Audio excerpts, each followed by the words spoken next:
ሰላም ጤና ይስጥልን። በመላው የዓለም ክፍል የምትገኙ የአማራ ኪንግ ቤተሰቦች እንደምን ቆያችሁ? ከተለያዩ ታማኝ መረጃ ምንጮች የደረሱንን አዳዲስ መረጃዎች እናቀርባለን።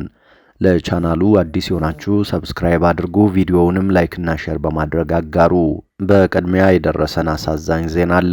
የአርበኛ መሳፍንት ተስፉ ልጅ የሆነው አርበኛ ጌትነት መሳፍንት የአባቱን ፈለግ በመከተል የአማራን ሕዝብ ሕልውና መብትና ክብር ለማስጠበቅ ሲል ለበርካታ ዓመታት ካገዛዙ ጋር በጽናት በታማኝነትና በጀግንነት ሲታገል ቆይቷል። አሁንም ለወገኖቹ እየታገለ ሳለም መስዋዕትነትን በትላንትናው ዕለት ከፍሏል። አርበኛ መሳፍንት ተስፉ ከዚህ ጋር ሁለተኛ ልጃቸውን ሰው ማለት ነው። ልክ እንደ አርበኛ ደረጀ በላይ የተጀመረው ትግል ነውና ትግል ላይ መግደልና መሞት ደግሞ ያለ ነው። ከባድ ሐዘን እንደሆነ እንረዳለን። ለአርበኛው ለቤተሰቦቹ መጽናናትን እንመኛለን። ክቡራትና ክቡራን፣ አሁን ወደ ሌሎች መረጃዎች እናልፋለን። የፋኖ ኃይሎች ለወራት ያሰለጥኗቸውንና ኮማንዶ ሲሉ የገለጿቸውን ኃይሎች ማስመረቃቸውን አሳወቁ። አመራሩ የጸረ አብይ አህመድ አገዛዝ ትብብር ላይና ፋኖ ተላላኪ ነው በሚሉት አካላት ላይ ምላሽ ሰጥተዋል። የብልጽግናው መንግስት ደግሞ ከወደ አፋር ለጽንፈኞች ድጋፍ ሊደረግ ሲል ያዝኩ ብሏል። ትናንት ያገዛዙን ስልጣን ለማስጠበቅ በብዙ የሀገር ውስጥ ጦርነቶች እየተሰማሩ አላስፈላጊ መስዋዕትነትን እየከፈሉ የሚቀጥሉ ወታደሮችን በአማራ ክልል የሚገኙ ሁለት እዞች አሰልጥነን አስመረቅን ማለታቸው ይታወሳል። በአገዛዙ መሪ አብይ አህመድ ሽፍታ የተባሉ ከዛም በፓርላማ የትም የሌሉ ግን ሸለቆ ለሸለቆ የሚሽሎከለኩ በሚል የተገለጹት ከሰሞኑ ደግሞ የጠቅላይ ሚኒስትሩን የጎንደርና ባህር ዳር ከተሞችን ጉብኝት ተከትሎ በፕሮፓጋንዳ ሰራዊታቸው በኩል አብይ እኮ አማራ ክልልን ጎበኘልን ከሚለው ጋር ሲነሱ የሰነበቱት የፋኖ ታጣቂዎችም ዛሬ ተመሳሳዩን የማሰልጠንና የማስመረቅ ተግባርን ማድረጋቸውን አሳውቀዋል። ለበርካታ ወራት ስልጠና የወሰዱ ናቸው ያሏቸው ኃይሎችንም አሰልጥነን አስመረቅን ብለዋል። እነዚህን ኃይሎቻቸውን ደግሞ የኮማንዶ ስልጠና የወሰዱ ስለመሆኑ ገልጸዋል። እንዲህ ያሉ ስልጠናዎችና ምርቃቶች የሚከናወኑት አገዛዙ ሸለቆ ለሸለቆ እያለ የፋኖ ኃይሎች ደግሞ በግልጽና በአደባባይ መሆኑን ልብ ይሏል። የ4 ኪሎ መሪ አብይ አህመድ ሁሉንም የወረፋ ቃላት ካቀረቡ በኋላ የኦሮሞ ነጻነት ጦርንም የፋኖ ኃይሎችንም ተላላኪ ናቸው ሲሉ ከቀናት በፊት መናገራቸው የሚታወስ ነው። እሳቸው ለአሜሪካም ለሻቢያም ለግብፅም ለኦነግም ለቀደመው ስርዓት ኢህአዴግም እንዴት ማገልገልም መላላክም እንደቻሉ ገልጸው እንጂ አብራርተው የማያውቁት ጠቅላይ ሚኒስትሩም ከኤርትራ ጋር የገቡበትን ሰጣ ገባ ተከትሎ በብልጽግናው መንደር የሚገለጸው እነዚህ ታጣቂ ኃይሎችን ተላላኪዎች ናቸው የሚለው ፕሮፓጋንዳ አካል እንደሆነ ግን የሚታወቅ ነው። አሰብን በኃይል እናስመልሳለን የሚለው ዛቻን በማደናቀፍ ከሚከሰሱ ኃይሎች ውስጥ ደግሞ የፋኖ ኃይሎች አንዱ እንደሆነ ሲገለጽም ይሰማል። ከዚህ ጋር በተያያዘ ምላሽ የሚሰጡት የፋኖ አመራሩ አርበኛ አስረስ ማረ ዳምጤ አብይ ለኢትዮጵያ የባህር በርን የማምጣት ዲፕሎማሲያዊ፣ ወታደራዊና ፖለቲካዊ አቅም የሌላቸው መሆናቸውን በርካቶች አለመረዳታቸው አስገራሚ ነው ይላሉ። የብልጽግናው ፕሬዝደንት አሰብ የሚሉት ጉዳይ በቅርቡ እንደ ሶማሌላንዱ ጉዳይ ሰርዘነዋል ማለታቸው አይቀሬ ነው። ከወራት በፊት ሶማሌላንድ ወይም ሞት ሲሉ የነበሩና አብይ አንካራ ላይ ሲከዷቸው ደግሞ ራሳቸውን ሲገለብጡ ያየናቸው አሸብሻቢዎቻቸው ግን ከጊዜ በኋላ ትተነዋል ሲሉ ለመታጠፍ የተዘጋጁ ናቸው። እናም የኢትዮጵያ ሕዝብ መሐላ፣ ውሸት፣ ማጭበርበር፣ የማይጨበጥ ተስፋ በሚሰጥ ሰውና ስርዓት ስንቴ ለመታለል ይፈቅዳል በማለትም ጠይቀዋል። በሌላ መረጃ አፋባሃ በላይ እዝና ሚኒሊክ እዝ ካገዛዙ ጦር ጋር ባደረጉት ተጋድሎ ከፍተኛ ድል ማግኘታቸው ተገለጸ።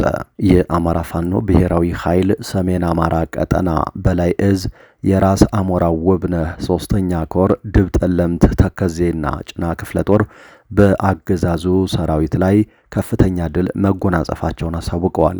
ከጥቅምት 26 2018 ዓ.ም እስከ ጥቅምት 29 2018 ዓ.ም ድረስ በነበረው እልህ አስጨራሽ አውደ ውጊያ በደርዘን የሚቆጠር የስርዓቱ አገልጋይ ሰራዊት ድል ተደርጓል። የአገዛዙ ብልጽግና የሰሜን ምዕራብ ዕዝ 3 ክፍለ ጦር ሰራዊት በአዳርቃይና ዛሬማ ቢሰማራም አብዛኛው ሰራዊት መደምሰሱ ተገልጿል።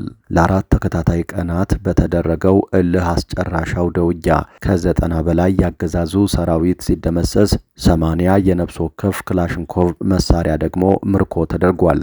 ጥቅምት 28 ለጥቅምት 29 አጥቢያ ሌሊቱን የድብ ጠለምት ተከዜ ክፍለ ጦርን የከበበው ያገዛዙ ሰራዊት ከፍተኛ የሆነ ሽንፈት አስተናግዷል።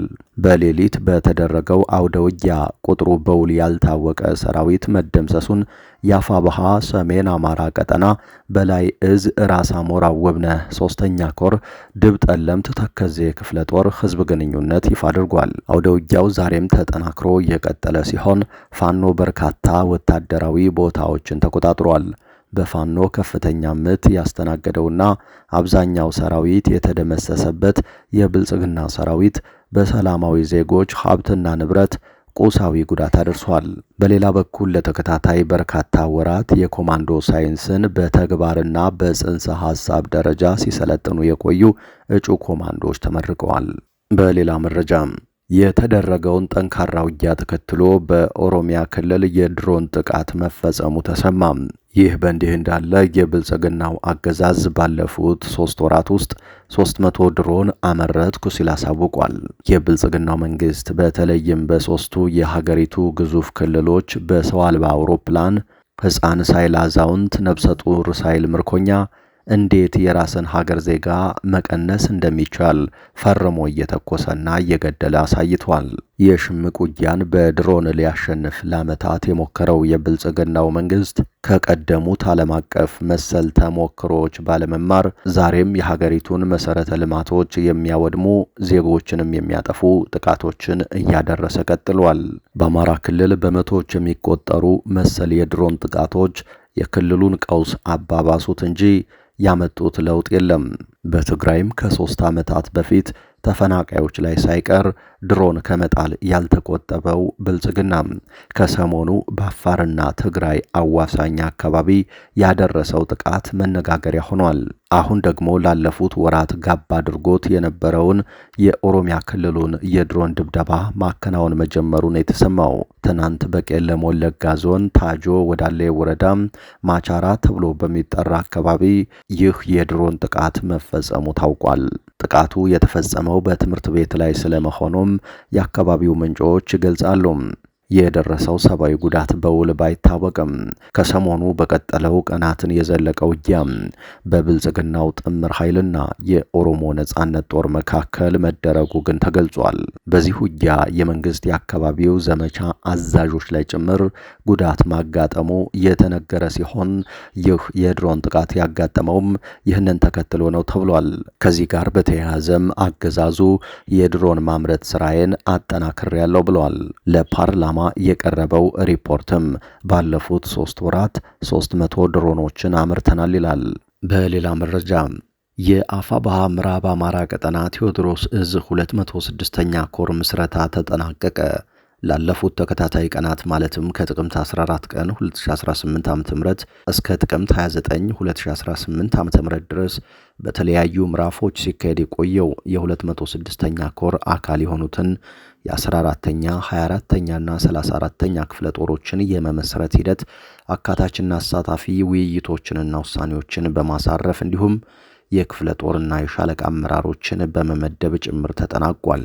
ጥቅምት 30 2018 ዓ.ም የ206ኛ ኮር የምስረታ መርሃ ግብር በይፋ የተጠናቀቀ ሲሆን የ14ኛ፣ 24ኛ፣ 34ኛ ክፍለ ጦር አመራሮች በጋራ በተገኙበት መድረክ ላይ በከፍተኛ የድርጅቱና የኮሩ አመራሮች አማካኝነት ወደፊት ሊተገበሩ የሚገቡ የሥራ መመሪያዎችና አቅጣጫዎች ለክፍለ ጦር አመራሮች ተሰጥቷል።